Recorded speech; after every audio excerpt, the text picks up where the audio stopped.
What's up, y'all? This is Glizzy, and this Barberson TV, and today we got the rising and falling of Wayne Perry. Make sure y'all like and subscribe to the channel. Everybody that don't know who Wayne Perry is outside of Washington, D.C., Wayne Perry is the most feared, notorious hitman in D.C. history. Every story you ever hear about him will end with a fatality. He set the tone in Washington, D.C. for this gangster vibe, like this slime, this slide and free car. He was the first pioneer of drill, not drill music, of drill. I use the word drill because you just got to stay in the YouTube guidelines. So Wayne Perry was the guy, he was in the 80s, back in the 80s, he used to get money.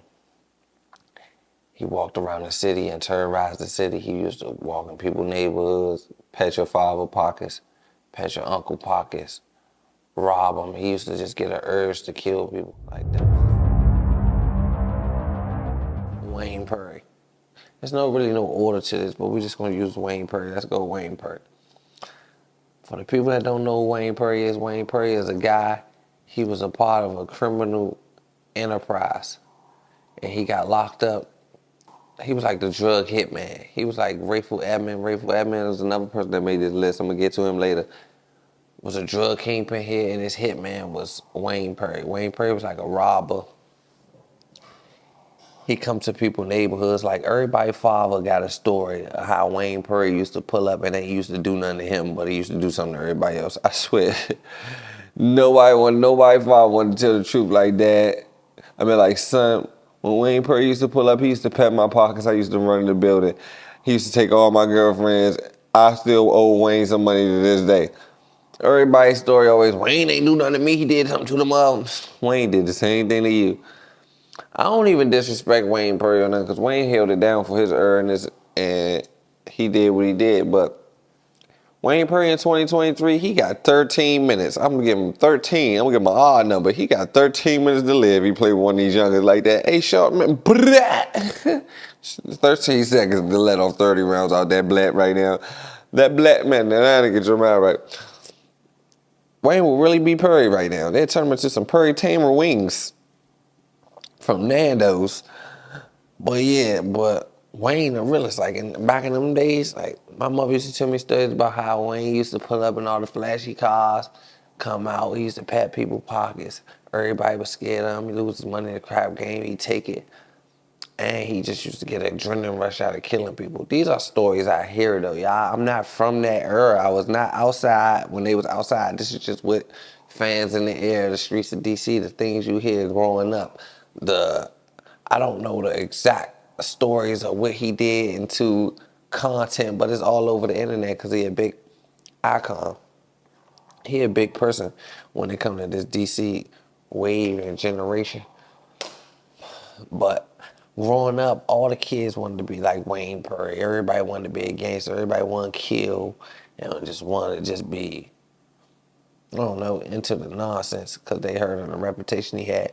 He was well respected. Like when he walk up, everybody get quiet. Like everybody fear him. He a very feared man. So with him having that fear, people liked it in my era because they heard about the fear he had and how people treated him and respected him. Nobody want to step on his shoe type of respect. You know what I'm saying? So kids in my generation wanted that power, so everybody was in races to be the next Wayne Perry. They all died their first weekend, I swear. They died their first weekend trying to be Wayne Perry. We all had dreams like, man, we're going to be Wayne Perry. We went outside, we tried to be Wayne Perry for 2 weeks. I swear, it was 4 shootouts, 2 people died. I said, nah, we'll give up that Wayne Perry life, especially me, Wayne Perry, what the I'm trying to be safer. What's another Wayne that I can be? I turned into Bruce Wayne. Say, Batman, I do not leave the Batcave. I'm telling you, I don't even got to rob it no more. It's just me. It's just me and Alfred. It's just me and Alfred in the Batcave. I ain't lying. The only Wayne I know is Bruce, man. I'm here to tell you. Oh, man. So, Wayne pull up, pat pockets and all that, but long story short, a guy from New York, Alpo, ended up telling on Wayne Perry. They had like some guys that they used to run with. They got caught up on their own time and they ended up telling on him. But long story short, he went to jail for allegedly 26 murders. I think 26, 27 counts of murder, something like that. And he was sent to a maximum facility for the rest of his life. But he got the stories though, y'all. That's the only thing he got out of this. Only thing I can say is he got the stories. But his stories is different because like out of 26 murders in Washington, D.C. that's known on paper, that means you really probably had got 50 bodies. Just because if they caught you for 26, it's 26 they don't know about. And another little sneaky 10 you don't speak of, man. Wayne Perry might be in the triple digits around him. If they caught him for 26, all right, let me give you a scenario. Y'all know I always make up my scenarios. If you got caught cheating one time, think about in your head how many times you cheated and you ain't get caught cheating. So he from Southwest Washington, D.C. He grew up, I ain't gonna say it's the slum of the slums, but growing up in Washington, D.C. at this time in the 80s, this is the toughest part of the town that you can be from. Just Washington, D.C. is not Maryland or Virginia. So he built this name and he linked up with drug enterprise kingpins like Rayful Edmonds. He even came across Alpo. Him and Alpo ended up bumping shoulders in the Alpo era.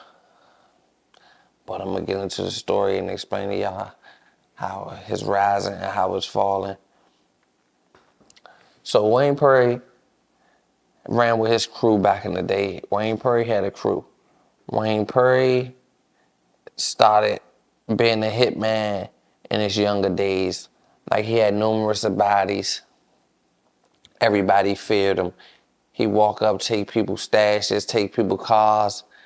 He kill you just for no reason. If you make him mad, he'll kill you. That's just what he do. People hire him for hits. Like say if you're in the city, you're a big drug guy, and you got some problems across town, you hire Wayne Perry and his crew, they go solve the problem for you and get it done. But Wayne was on money.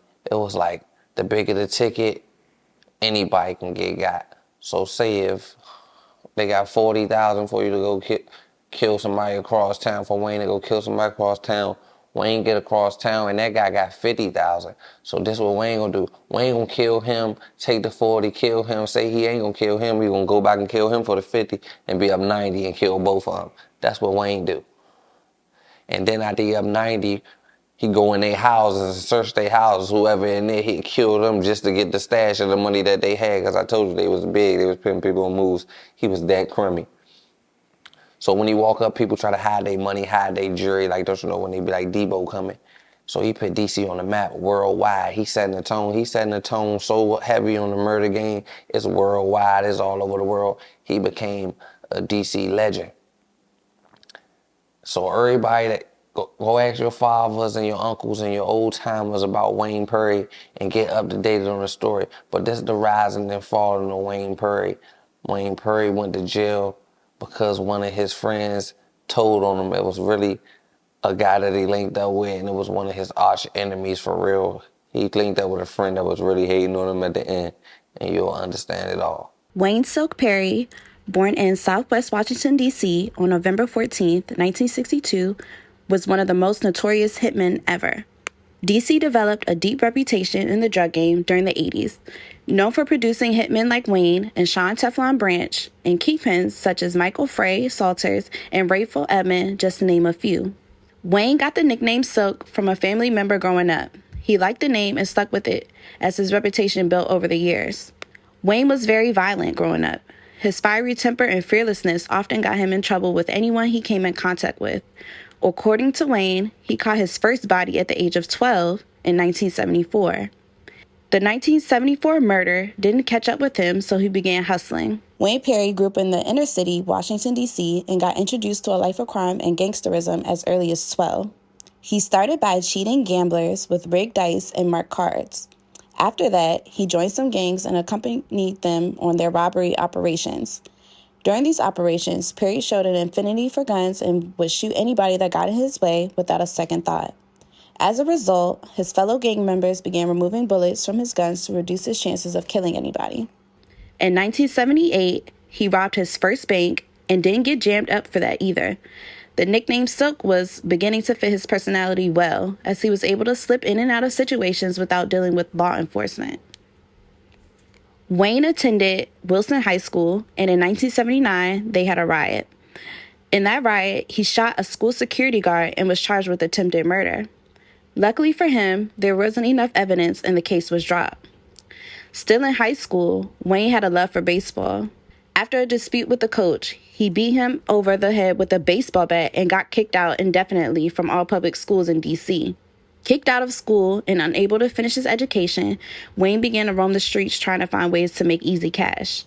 Wayne got jumped by a few guys while walking on the block, and neighbors called the police. He fled and hid behind a building, watching the officers talk to the guys who beat him up.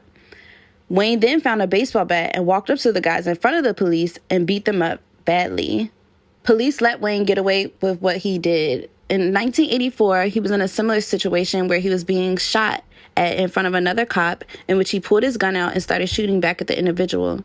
He was arrested for the crime, but the cop testified that Wayne was defending himself. The jury found him guilty. Around 1987, Wayne was released from prison. Prisons are meant to be reformatory, but this is hardly the case in reality, and a good example of this is Wayne Perry. When he got out of prison in the mid-'80s, he continued with his life of crime and even took it to higher levels. Broke and determined, he started his own crew and decided to become a hitman. Violence was second nature to him. When Wayne started to get paid for the hits he did, people around the city had no idea it was him. They thought it was a man from Detroit. Wayne didn't care who the victim was as long as the price was right. Most of Wayne's friends were scared of him. Wayne would be confusing with his demeanor, sometimes coming off as being a clown. He would crack jokes on people and then harm them if they got upset at a joke. Wayne enjoyed testing dudes on the streets to see if they really had heart. Around this time, Wayne made his money doing hits and extorting the local dealers. He would invade their stash houses and force them to give up their drugs and money, usually with zero issue. The profits he made, he would split with his crew. Only thing he asked of them was for loyalty. Wayne pictured in the wicker chair. Dealers wouldn't drive their best cars or wear their best gear around him because it would give them away that they were getting money. Rayful Edmond, pictured below, is cousins with Wayne. During this time, Apple was on the run from the feds in New York City and had just murdered Rich Porter. Apple had a girlfriend in D.C., so he settled there. Apple was trying to set up shop in D.C., but Frey didn't like the idea of New Yorkers migrating to their area. To give Apple hell, he was creating issues to push him out. Frey is in the white suit. Apple was afraid of Frey. Frey allegedly took 10 kilos from Apple, and he didn't do anything about it, so he needed muscle. Frey pictured below in the middle. During that time, Rayful would end up going to prison in 1990, which caused the drought. Demencio Benson had made his way down D.C. as well, earning the nickname Montana for how he was running Montana Avenue in D.C. With Rayful locked up, the number one spot was up for grabs. As a result, Apple and Frey's issues began to worsen. Frey came up with a plan to kill Apple and Wayne because they were the only two obstacles in his way. In the midst of all of this, Wayne got locked up on a murder charge. His protege, Shorty Pop, from Southeast D.C., was picked up by Apple and taken under his wings also. Wayne and Apple haven't met each other at this point, but they both knew they were close with Shorty Pop. Shorty Pop was a stick-up kid in D.C. He was around 15 years old when he met Apple. Him and a group of friends started a group called Junkyard Band, and they were signed to Def Jam, producing their hit song, Sardines. Pop is pictured in the white hoodie. Wayne's bail was $10,000, but no one wanted him out because of the terror he caused.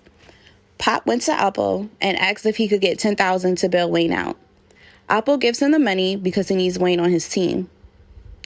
Wayne gets out. He links up with Apple, and they get things rolling. Apple knew of Frey's plans and reached out to someone in Frey's circle named Michael Anthony Jackson. Wayne and Apple approached Jackson to kill Frey. Jackson accepts the offer. On July 16, 1991, Frey was shot in his car. He died early morning the following day. Frey pictured below. With Frey out of the way, Apple moves up quickly. Wayne on Apple's payroll sped up the process. Demencio, pictured below to the right, was dealing with one of Apple's women, and Apple got tender about it. Apple allegedly paid Wayne to get rid of Demencio. Demencio was killed in broad daylight at Kennedy Park. After the murder, it was told that the dudes continued playing basketball with him laying on the pavement. Eventually, the feds caught up with Alpo, and he was looking at the death penalty. Alpo cooperated with law enforcement and threw everyone under the bus that he had dealings with outside of Harlem. He also confessed to what he did to Rich. Alpo in 1983, when he got arrested as a teen. The DEA told Alpo if he continued to give them names, they'll take away his death penalty, which is exactly what he did. Wayne Perry was apprehended and got hit with 5 life sentences because of a man he protected. Wayne pictured below.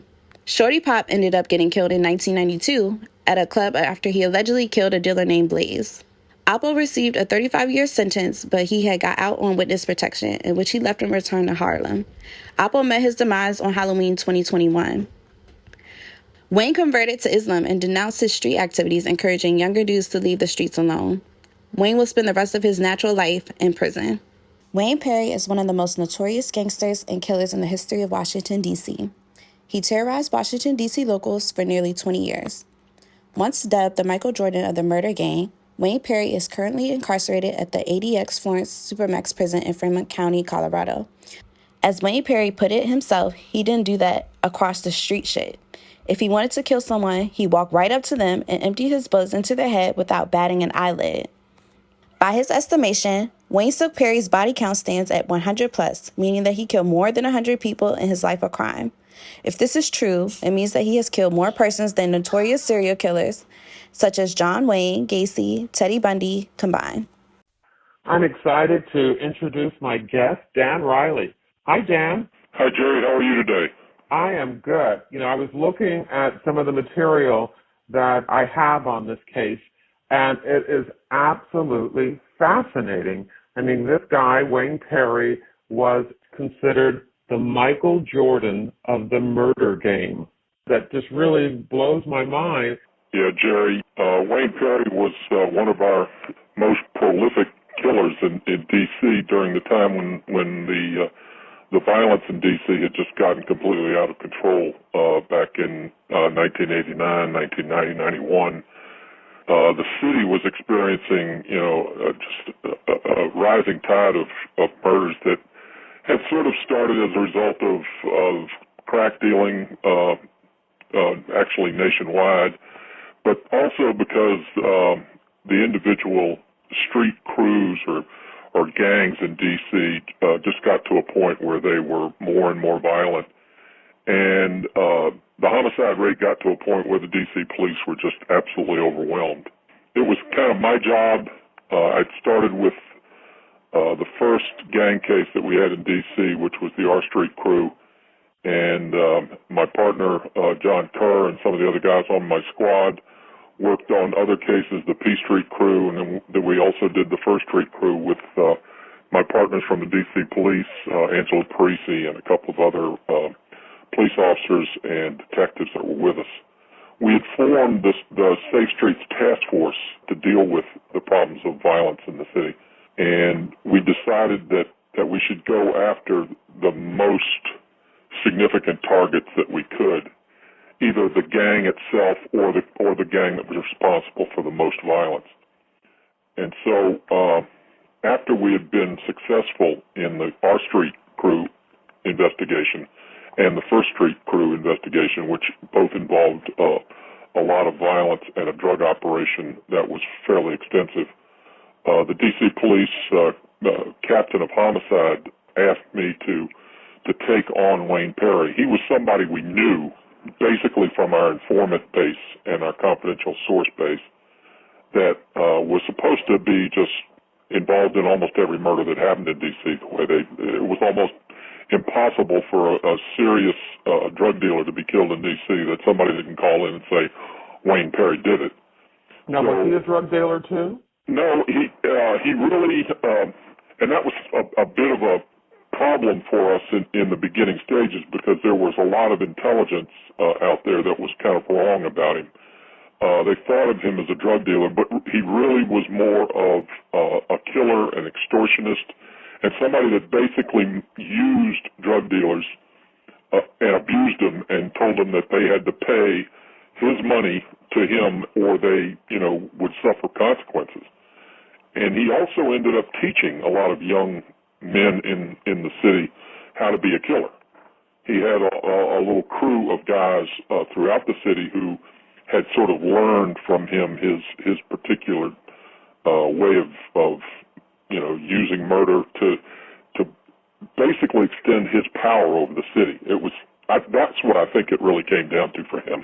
He wanted to be in charge and in control and wanted to be the scariest guy in the city, and he did that by just intimidating everybody that he came across. When we first heard about him, it was like just a constant number of bodies that there was no real evidence on him, or if there was any evidence, it was usually an eyewitness, and that eyewitness either refused to testify or left the city or was murdered himself. And so what it came, and that was what the police were having problems with. They had this one murder of a guy named Froggy, named James Henson. They'd had an eyewitness to the murder, and she identified Perry as the shooter, and they put her in the grand jury to testify. They did everything they could to protect her, but he kidnapped her and drove her over into the southeast section of D.C., shot and killed her, and dumped her on the side of the road. So the D.C. police basically at that point were kind of at wit's end. They were experiencing so many murders that they were just trying to keep up with the numbers. And they asked us to see if we could take him on as a target, and that's what we did. So who was he murdering?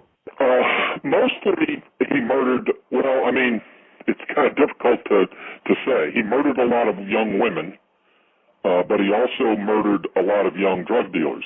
And his claim that most of the people that he killed were in the business or in the game, but it just wasn't true. I mean, he killed this young woman, Alveda Hopkins, simply because she was willing to testify against him. She had the courage because her friend Henson had been killed, and she decided that she was not going to put up with that. She was going to do the right thing, which it was that kind of courage that really focused our attention in D.C. on trying to do everything we could for the community. The people that were willing to come forward were in her situation a lot of times. They were just in fear of their lives. So witnesses were killed. He killed other drug dealers, and he killed a lot of people for really no motive that you normally expect. I guess if you and I had ever killed somebody, it would be like in self-defense, or we'd kill somebody because maybe they harmed a member of our family, and we were just, overwrought and completely out of touch with our sense of right and wrong. But in his case, he would kill, I think, to exert power, to just show everybody that he had no qualms about taking somebody's life. And when we talk about killing, how many people are we talking about? Well, I mean, the informant base that we had said he was responsible for 50 or more killings. We knew that there were a number of killings that he did with other people.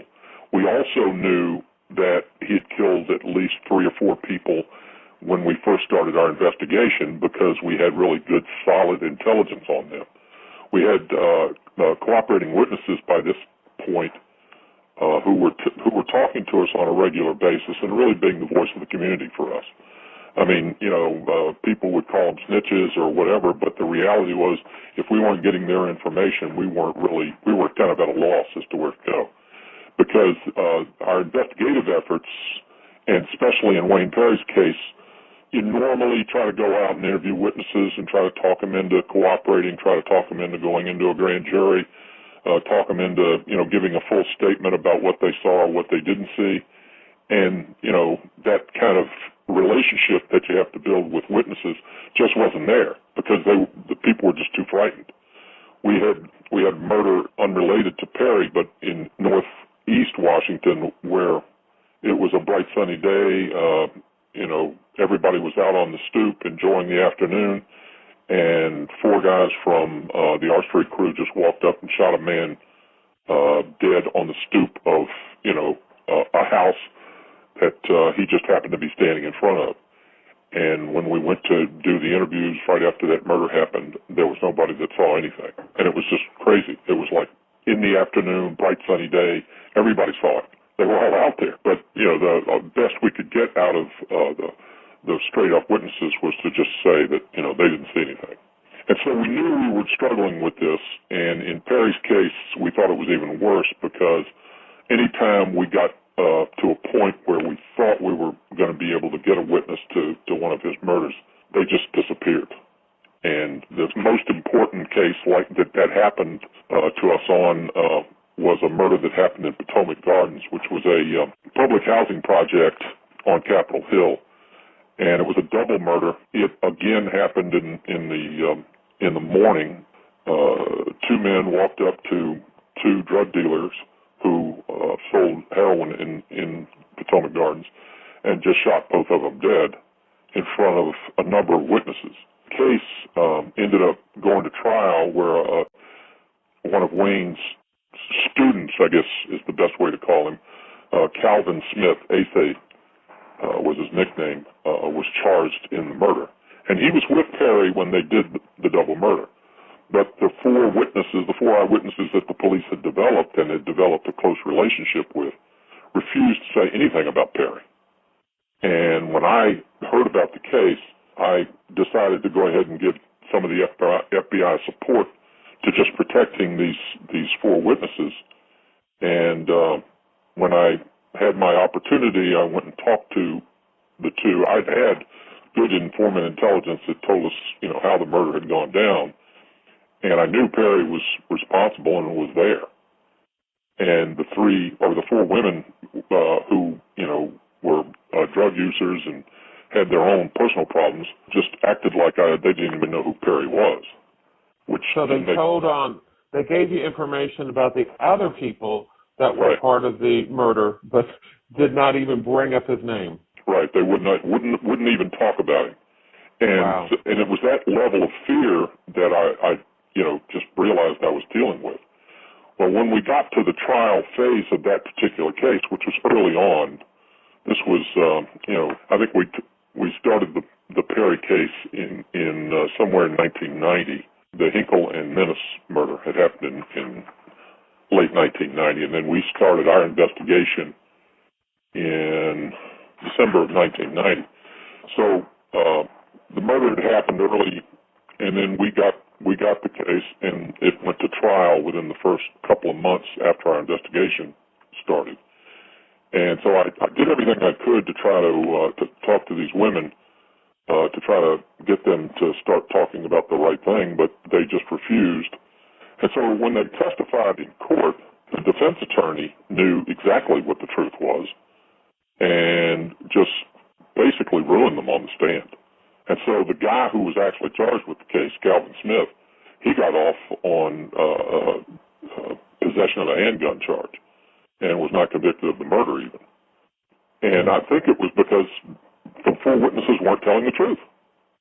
And it was fairly obvious that from the jury's perspective that there was a second guy there who actually pulled the trigger, and they refused to talk about it.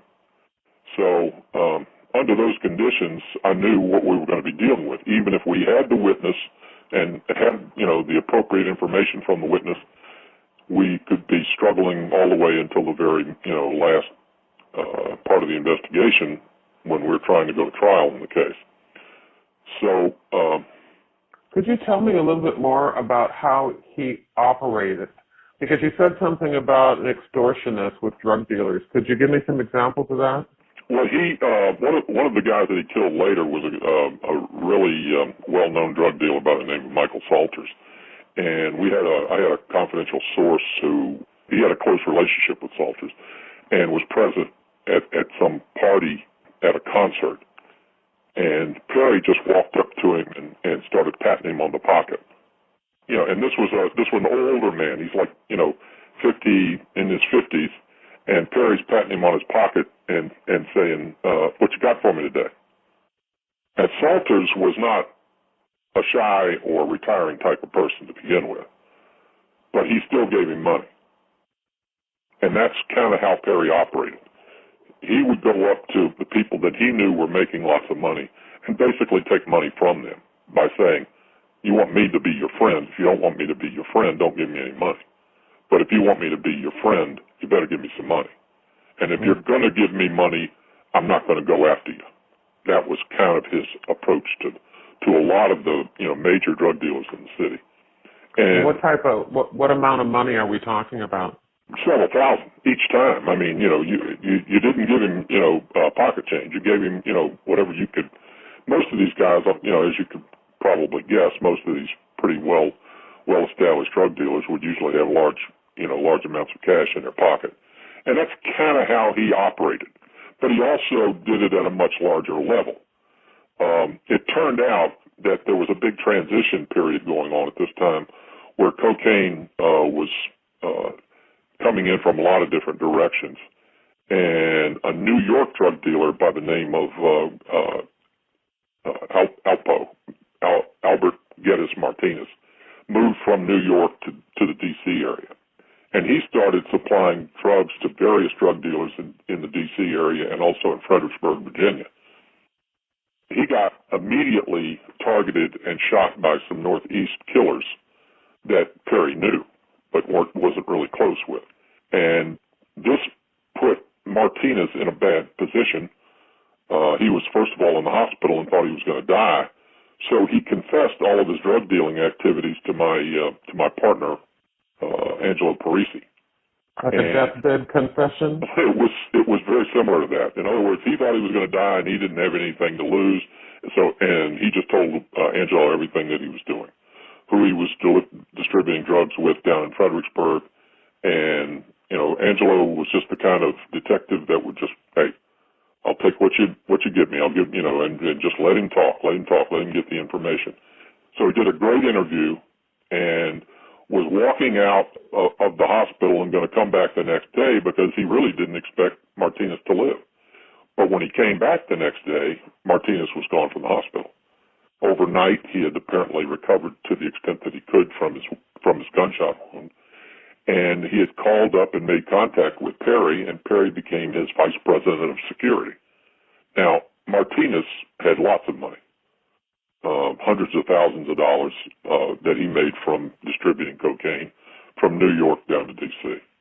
He had a strong connection with South American drug dealers through the Dominican Republic, and so he had left New York under pretty bad conditions. There were about 4 or 5 people who wanted to kill him up there. He had been involved in the murder of a friend of a major drug dealer in Harlem. Perry never had to, touch drugs or do anything of that nature. Because of Martinez's need to keep hidden, the two of them became like vampires. Like they never showed up during the daytime anywhere. They would show up late at night at clubs and basically do business, from about midnight till about 4 or 5 in the morning, and then go hide off in a hotel room somewhere, or they ended up getting some pretty well hidden apartments. So that made my investigation that much more complicated because I had no real way to even target him for surveillance, target Perry for surveillance. So what we did was we said, with the information that we had on the drug dealing from Detective Parisi, he got up with Scott Yao from our drug unit, and they put together an indictable case in Fredericksburg, Virginia on Martinez. I knew that we had to get him locked up so that Perry would kind of resurface and start living a little bit of a normal life, so I could, start working an investigation, appropriately against him. So Martinez was, in that respect, just simply hiding out in D.C. He had to continue to operate. He continued to have a good source of cocaine, so he had plenty of ways to make money. But he needed somebody, to protect him, and he needed some way to keep hidden from the drug dealers in New York. Now, this became important to us later on another murder that Perry ended up doing. So we're looking right now at, say, the summer of 1991. Yeah, summer of 1991. By this point, Perry and Martinez were directly connected. They were like twin brothers, going out every night. And Martinez had 4 or 5 people that he was distributing drugs through and just getting his product out on the street and making lots of money and making Perry a wealthy man in the process. So my best approach was to develop as many informants as we could to try to get us information about getting Martinez. Still in the back of my mind, I knew we weren't going to make it with the help of just regular civilian witnesses. We were going to have to use forensics and all of the other resources that we had at our disposal at the time. But what I didn't realize was Martinez was in this vice. If he ever got arrested by us, he was going to, he had to make a decision whether he was going to cooperate with us or go back to New York and face death almost immediately. Because even if he was sent up there and put in a prison or in a jail awaiting trial on this murder kidnapping case, he was cooked. Everybody said that he would get killed as soon as he hit a jail in New York City. So that was something I didn't really account for in my case. I just had this gut feeling that we needed to get him out of the way. And so we developed a really good informant that told us exactly where Martinez and Perry were living and exactly what time we could get Martinez out in the open, with a chance of really arresting him. And that informant came through for us, and we arrested Martinez right after this series of murders in the summer. We knew that Martinez and Perry were responsible for the murder of Demencio Benson, Michael Salters, the drug dealer I was telling you about, and these were both in July of 91. Then they were responsible for the murder of Evelyn Carter, and then responsible for the murder of Yolanda Burley, and then Alveda Hopkins, the young woman who had testified against Perry. He finally got around to killing her.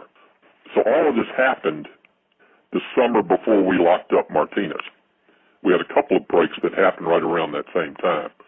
We recovered a Q45 Infinity that Perry had gotten in payment for another murder he had done almost a year earlier. And then in that Q45 Infinity, we recovered the weapon that was used to kill Michael Salters.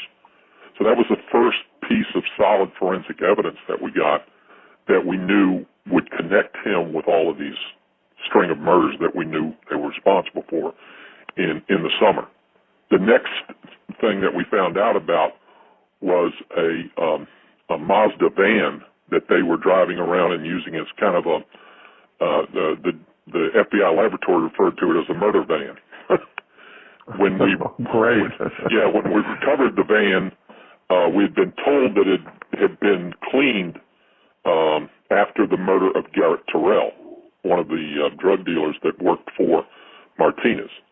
And we had our forensic team go over it, top to bottom. And they really said that it looked like more than one person had been murdered inside the van. But we did recover a bunch of blood off the back of the front driver's seat. And so I thought, based on the information that we started to develop about how the murder happened, that blood should have been Garrett Terrell's blood.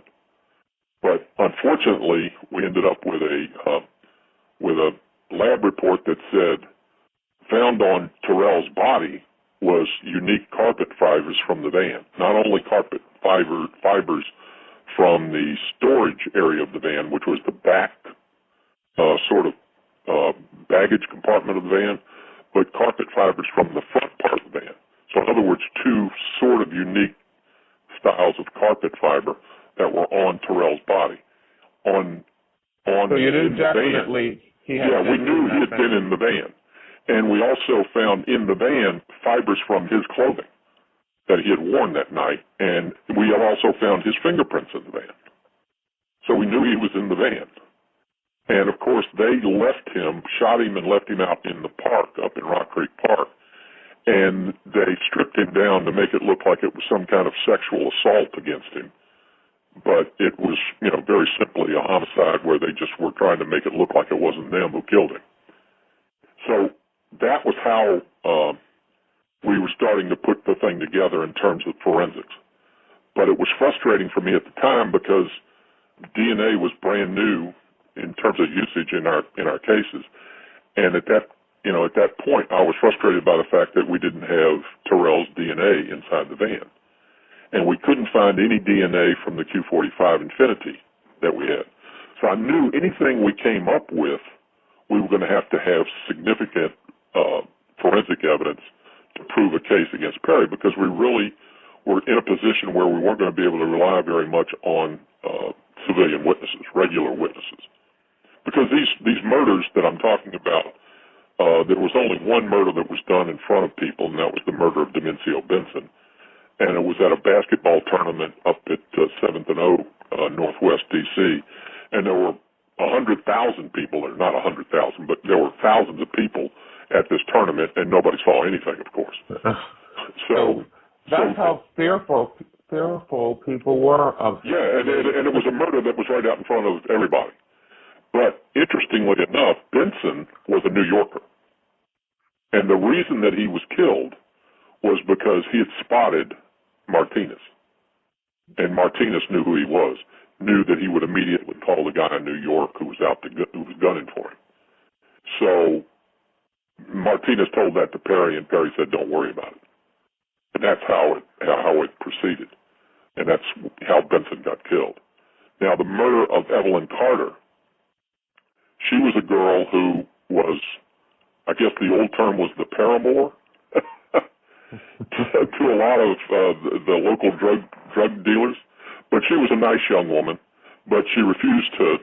I tried to interview her once and tried to get her to give me information on a drug dealer, and she just refused to ever cooperate with the government. She said, "You don't understand. The people that I have, social relationships with would just completely cut me off if they ever found out I was talking to the police."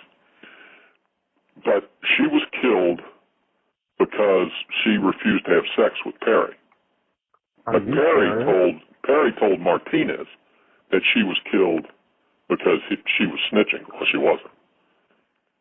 So again, it was one of these. And then, of course, Alveda Hopkins was murdered because she had testified against him.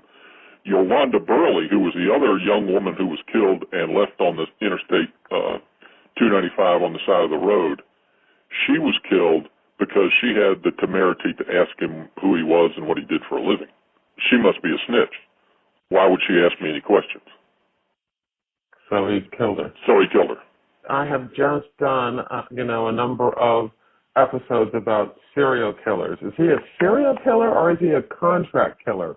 He just thinks of whatever reason. He's killing people for whatever reason he feels is appropriate. That's what I keep coming back to, Jerry, and I think it really comes down to that. I think he was trying to exert power. That he just wanted power, almost the sense of fear that everybody had for him. I think he thrived on that. Now, what was interesting about that was if you met him right now, you would be amazed at how pleasant, how funny, and how respectful of a person he is. I would be amazed. He doesn't sound like that type of a person at all. He is probably the most respectful person I ever arrested in my career. Just yes sir, no sir. And I started to do my interview, and he said, Special Agent Riley, I'd love to be able to talk to you right now, but I want to go through all this court stuff first and see where we are before I make any decisions about that. I mean, you really can't ask a really bad criminal to be any nicer than that, if you know what I'm saying. I apologize for not being able to give you an interview at this time. Exactly. Oh my! That was the approach that he took, and I was like blown away. I mean, I have interviewed some nasty people in my career, and most of them were nasty when you talk to them. But this guy was incredible and funny. Always had a pleasant story to talk about and jokes to tell and that kind of thing. I mean, I guess the best word to use it, both he and Martinez were two of the most charismatic people that you'd ever know. Clearly, they were successful at what they did, but they were successful based on the fact that they had a way to manipulate people. They had a way to work people, to their side of the story. And I found that over and over again with Perry, especially in dealing with some of the women who were his girlfriends. And he had maybe 6 to 8 girlfriends that I knew about. But he also had a couple of boyfriends. Okay. Including Thomas Dozier, who was one of the people that was Thomas Dozier was the actual man who pulled the trigger on Evelyn Carter. That's kind of an interesting murder to tell the whole story about, and I'll go ahead and try to sort of explain it a little bit to you. But Perry had decided that Evelyn Carter needed to go, but he also decided that he needed to get this guy, Thomas Dozier, who had been a cellmate of his in Lorton Penitentiary, to prove himself. So he gave Dozier a gun and told him to go kill Evelyn Carter, who was going to a concert at the DAR Constitution Hall, like 2 blocks from the White House. And so Dozier waited for Carter to leave the Constitution Hall concert, walked up to her on the street, and shot her a couple of times in her upper torso. And she just fell away from him and, fell down on the sidewalk and started to bleed out. He sort of waited around to see what would happen because Perry had said, make sure that you kill her. And the ambulance came and took her away. And so he went and told Perry that. Perry said, well, you didn't shoot her in the head? And Dozier said, well, I shot her. She's dead. He says, but you didn't see her die. You didn't see her, you didn't put a bullet in her head. And he goes, well, no. And Perry got angry and upset with him and started yelling at him. He says, you can't kill anybody unless you shoot him in the head. And he walked up to a man, just a bystander, who they had no connection with, who happened to be talking on a public telephone, and just shot him in the head and said, this is how you kill somebody. All angry at Dozier for not doing it the right way. Well, of course, Evelyn... Evil. Yeah, Evelyn died in the hospital at George Washington University Hospital, and almost immediately. I mean, there was no issue about it, of her surviving any. But the bottom line is that's how Perry operated. In other words, if you were going to be one of his close associates, you were going to do it his way and make sure that you followed his rules.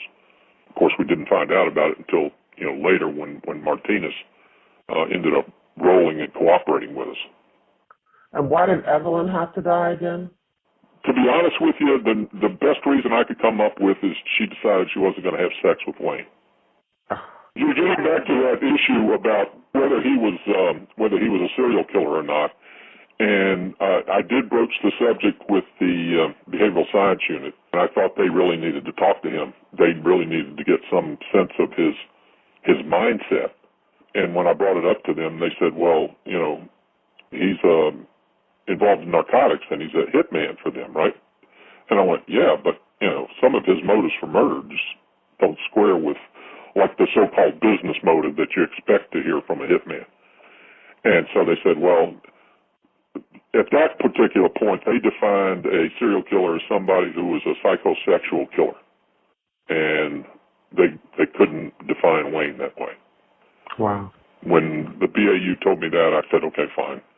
So I didn't pursue it anymore with them about whether or not they should follow up, just in terms of getting a psychological profile. I did the best I could as a case agent. I had, I had Psych 101 and a couple of things like that in college, but that was about it. So, I was just amazed by the guy because of his unbelievable need to exert power and his, lack of any real motive to a lot of his kids, a lot of the murders that he did.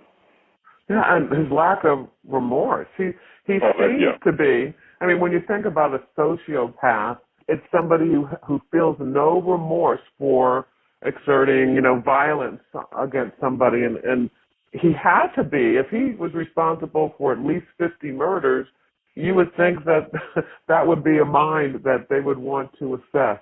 That's what I thought at the time, but they're, obviously they had a different set of criteria than I understood. So, When we had Martinez in custody, and we had him in custody for about 2 or 3 months, he started to cooperate with us. We really started getting that corroborative information about many of the murders. And we were able to put together, with his cooperation, a factual sort of format as to how each case went down. Because we ended up wanting to charge all those summertime murders. And that's what we ended up doing. We charged them all.